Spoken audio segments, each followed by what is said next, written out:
Hey, Pete, North Las Vegas. I bought this brand new 2015 450SX-F KTM.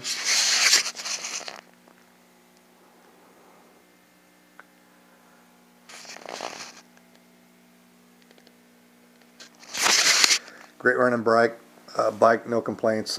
What I did have though was when I put the bike in the garage after a couple of rides, I had a drop of oil underneath the ignition cover.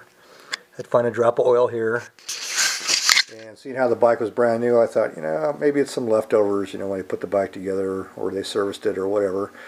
Well, that did not turn out to be the case. KTM actually did not put a gasket between the ignition cover and the engine case.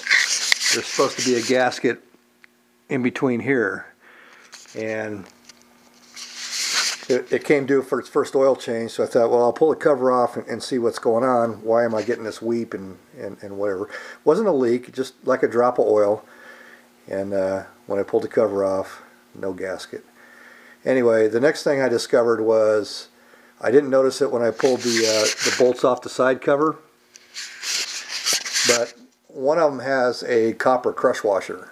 And so my next challenge was to figure out where that copper crush washer went on the side cover, because all the KTM parts diagram breakdowns do not list that washer or don't show it in the breakdown. So it's like, okay, where's this thing go? Anyway, what I discovered was all these holes here are blind hole drilled, meaning they don't go all the way through into the engine case. The only exception was this one. This hole went all the way through the engine case into where the cam chain is and where there's oil. So they put that crush washer there for probably a couple of reasons. One is to obviously seal the oil, and two, I think, is to prevent over tightening, because this area of the cylinder was, because it's drilled all the way through, doesn't quite have the same strength as the blind hole drilled. So for those two reasons, in my opinion, that's why they put that crush washer there. But like I said, you won't find this anywhere on the parts breakdown.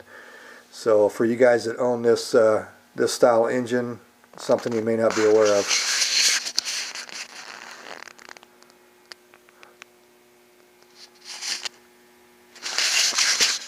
Overall though, the best bike I've ever bought off the showroom floor. Later.